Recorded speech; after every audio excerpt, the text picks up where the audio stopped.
اگر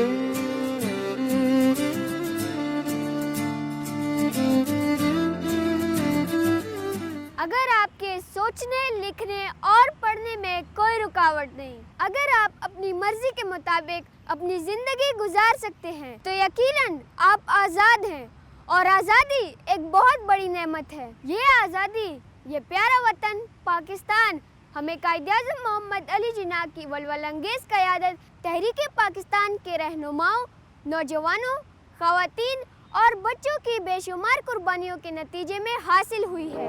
یوں دی ہمیں آزادی کے دنیا ہوئی حیران، اے قائد اعظم تیرا احسان ہے احسان۔ یوں دی ہمیں آزادی کی دنیا ہوئی حیران، اے قائد اعظم تیرا احسان ہے احسان۔ البیل مجاہد میں تیری جیت کے قربان، اے قائد اعظم تیرا احسان ہے احسان۔ یوں دی ہمیں آزادی کی دنیا ہوئی حیران، اے قائد اعظم تیرا احسان ہے احسان۔ میں ہوں آپ کا ہوسٹ زالان خان۔ ہماری طرف سے آپ سب کو ڈائمنڈ جبلی یعنی 75ویں جشن آزادی بہت بہت مبارک ہو۔ کراچی سے اسکردو تک، کشمیر سے کوئٹہ تک، شہر شہر، گلی گلی، گاؤں گاؤں جشن آزادی بڑی دھوم دھام سے منائی جا رہی ہے۔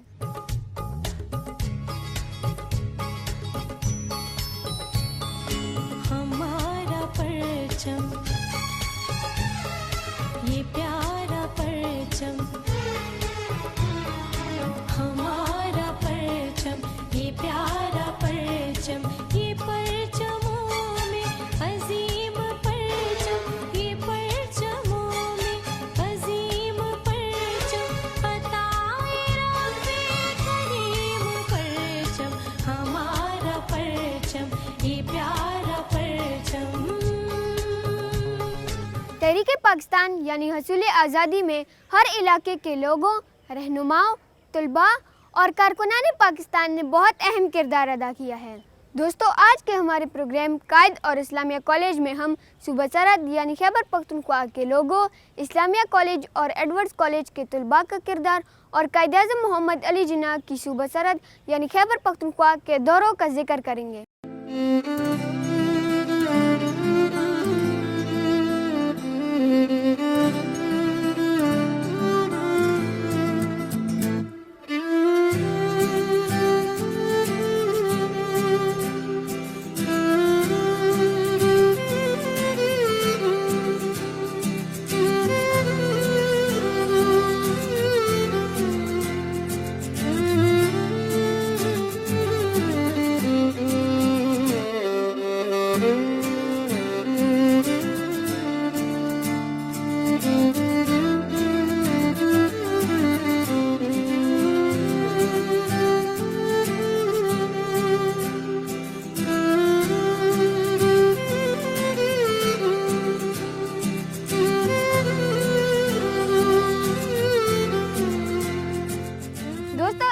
ہمارے ساتھ موجود ہیں ملک لیاقت تبسم صاحب۔ لیاقت صاحب کے والد اور دادا نے تحریک پاکستان میں حصہ لیا۔ سر سے ہم تحریک پاکستان کی، قائد اعظم محمد علی جناح کی اور اسلامیہ کالج کی تاریخ کی باتیں کریں گے۔ پیارے بچوں، آج ہم اسلامیہ کالج کی درسگاہ، جو ہمارے بر صغیر کی قدیم درسگاہ ہے، یہاں پر ہم جمع ہوئے ہیں۔ اس قدیم درسگاہ کا رول تحریک پاکستان میں بہت اہم تھا۔ یہاں پر کئی ہمارے مشاہیر پاکستان جیسے کہ یوسف خان خٹک، ارباب نور محمد خان، پیر صاحب مانکی شریف اور دیگر جو ہے ہمارے صاحبزادہ عبدالقیوم اور دیگر ہمارے اکابرین نے اس میں شرکت کی تھی۔ اگر یہ ادارہ نہ ہوتا تو ہمارے صوبہ سرحد میں تحریک پاکستان کی جو تحریک تھی وہ ہمکنار نہ ہوتی۔ تو اس میں اسلامیہ کالج کا بہت بڑا اعزاز ہے۔ سر، آپ ہمیں اسلامیہ کالج کے قیام کا مقصد بتائیں۔ اسلامیہ کالج کا قیام کا جو اغراض و مقاصد تھے وہ ایسے طالب علم پیدا کرنے تھے جو تحریک پاکستان اور بانی پاکستان کے ساتھ رہیں۔ جب بانی پاکستان یہاں تشریف لائے تھے تو انہوں نے 8000 کا چیک پیش کیا، اور اس وقت طہماس خان تھے اور انہوں نے یہ کہا تھا کہ اگر آپ جب دوسری دفعہ آئیں گے تو ہم 8000 نوجوان یہاں تحریک پاکستان کے لیے آپ کو پیش کریں گے. تو اسلامیہ کالج کا بہت بڑا رول تھا. سر، آپ کے والد صاحب اور دادا نے تحریک پاکستان میں قائد اعظم کو دیکھا ہے، آپ ہمیں ان کے بارے میں کچھ بتائیں. میرے دادا جان ملک میر عالم خان جو کہ گمنام سپاہی کے اس پہ مشہور ہیں، تحریک پاکستان کے کارکن تھے. اور میرے والد صاحب ملک محمد نذیر خان وہ بھی تحریک پاکستان کے کارکن تھے.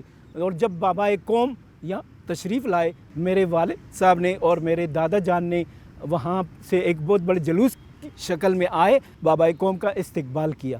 تو یہ ہمارے لیے بہت بڑا اعزاز ہے. دوستوں، صوبہ سرحد یعنی خیبر پختونخوا کے غیور عوام آزادی سے محبت اور غلامی سے نفرت کرتے تھے. قائد اعظم محمد علی جناح نے محسوس کیا کہ پختون قوم تحریک آزادی کو منطقی انجام تک پہنچانے میں اہم کردار ادا کر سکتی ہے. اس کے لیے انہوں نے صوبہ سرحد یعنی خیبر پختونخوا کے دورے کیے. پروفیسر ڈاکٹر نوشاد خان ہمیں قائد اعظم محمد علی جناح کے دوروں کے اغراض و مقاصد بتائیں گے.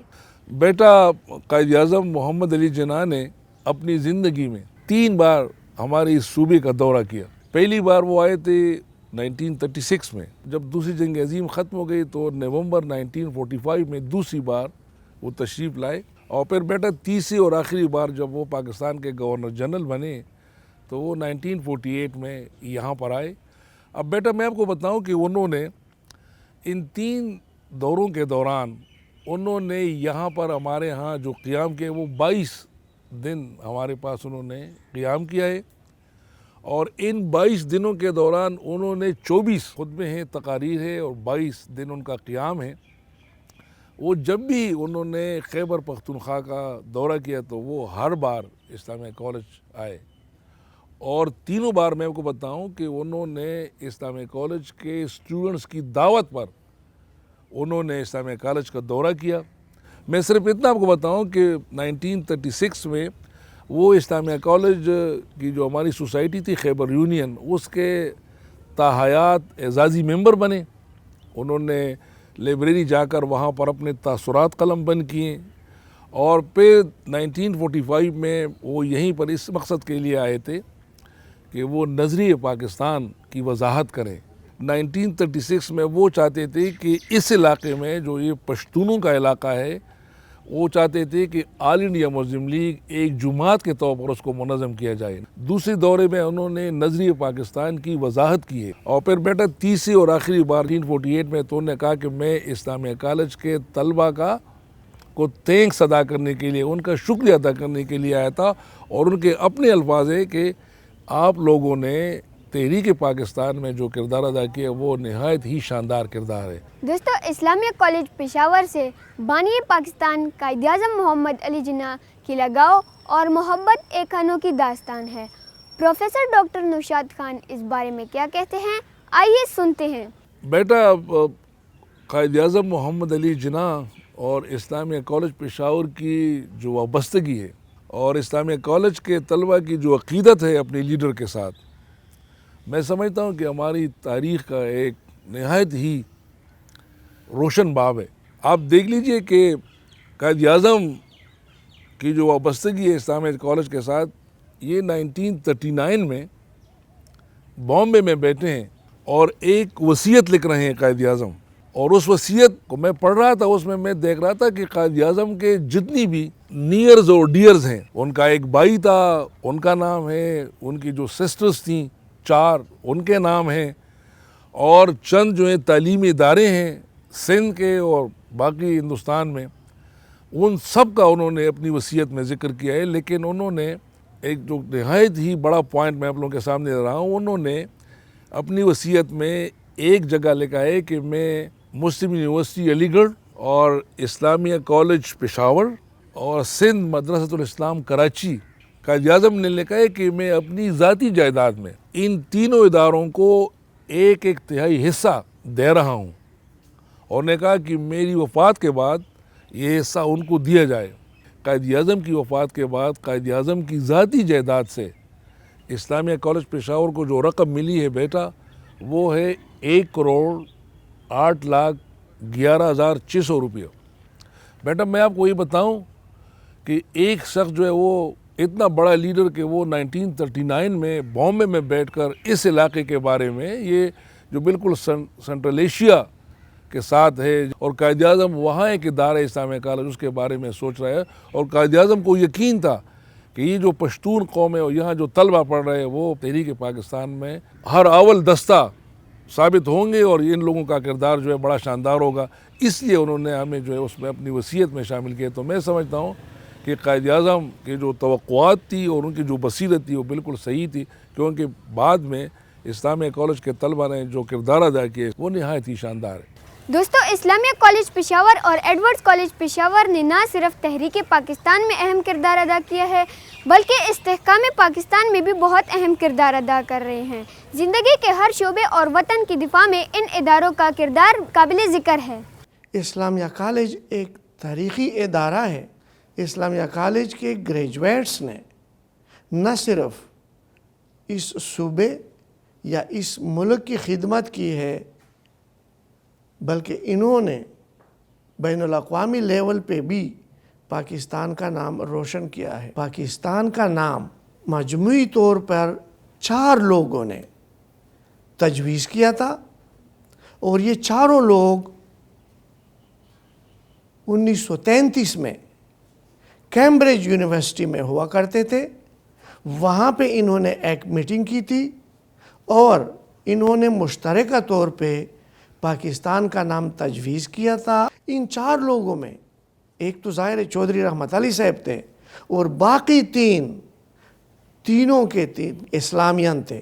نمبر 1 محمد اسلم خان خٹک صاحب، دوسرے نمبر پہ چودھری رحمت علی صاحب کا نام آتا ہے، اور تیسرے نمبر پہ شیخ محمد صادق صاحب جو چرسدہ کے رہنے والے تھے، اور چوتھے نمبر پہ عنایت اللہ خان، وہ بھی چرسدہ سے ان کا تعلق تھا۔ تو بچوں، پاکستان کا نام ان 4 لوگوں نے تجویز کیا تھا، جو ہمیں جس سے یہ پتہ چلتا ہے کہ اس کا تاریخی کالج کے طلباء نے پاکستان بننے سے بہت پہلے آزادی کے لیے اور خاص کر پاکستان بنانے کے لیے ان کا کیا کردار رہا ہے۔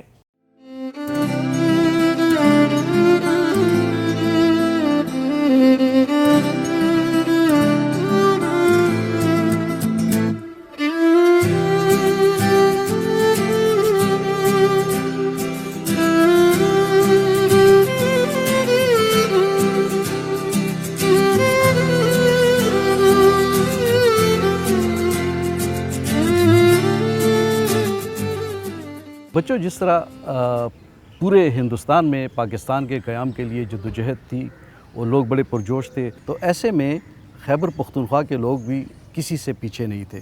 چنانچہ قیام پاکستان سے 2 سال پہلے جب قائد اعظم یہاں تشریف لائے تو انہوں نے طلباء سے بھی خطاب کیا۔ طلباء سے خطاب کی وجہ یہ تھی کہ قائد اعظم کو بہت زیادہ اعتبار طلباء پر تھا۔ ان کا یہ خیال تھا کہ جو سب سے زیادہ پرجوش اور سب سے زیادہ مخلص ہیں وہ طلباء ہی ہو سکتے ہیں۔ چنانچہ یہاں ایڈورڈز کالج کے طالب علم تھے سردار عبدالرب نشتر، اور وہ قائد اعظم کے دستراز تھے، اور قائد اعظم ان پر بہت اعتبار کرتے تھے۔ انہی کی قیادت میں اس کالج کے لوگوں نے بھی تحریک پاکستان میں زور و شور سے حصہ لیا تھا۔ قائد اعظم محمد علی جناح تحریک آزادی کے سلسلے میں صوبہ سرحد یعنی خیبر پختونخوا کے مختلف علاقوں پشاور، نوشہرہ، مردان، ڈی خان اور قبائی علاقے لنڈی کوتل بھی گئے۔ انہوں نے وہاں کے لوگوں سے خطاب کیا اور ان کو تحریک پاکستان کے قافلے میں شامل ہونے کی دعوت دی۔